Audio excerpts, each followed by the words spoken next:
شہید رحمت اللہ علیہ کو قتل کرنے والے کیا یہ سور کے پاخانے کے کیڑوں سے بدتر نہیں تھے؟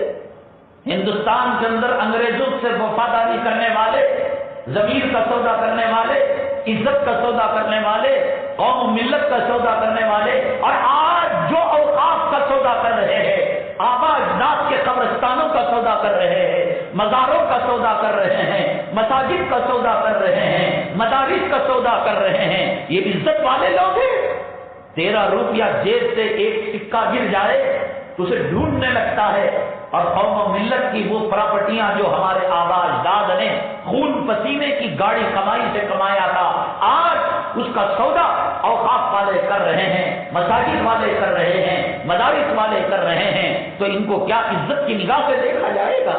تیری جوڑوں کی عزت کی عزت، تیری بیٹی کی عزت کی عزت، اور آقا کی عزت کوئی عزت نہیں؟ کون سا کلمہ پڑھتا ہے تو؟ جو روح کا کلمہ پڑھتا ہے یا محمد صلی اللہ علیہ وسلم کا کلمہ پڑھتا ہے؟ تو کیا کہتا ہے اذان میں؟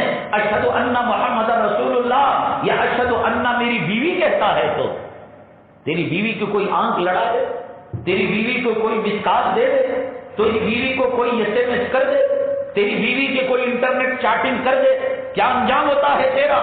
آقا کی کیا شکل بنائی ہے اسلام مسلمان دشمنوں نے؟ کیا چہرہ بنایا ہے؟ انٹرنیٹ کے اندر کتنے اسلام کے نام پر ویب سائٹ داخل کر کر آپ کے چہرے کو مسخ کیا گیا ہے، آپ کی تاریخ کو مسخ کیا گیا ہے۔ اب آقا کا چہرہ الیاذ باللہ ایک دہشت گرد کے روپ کے اندر بتایا جا رہا ہے۔ داڑھی کی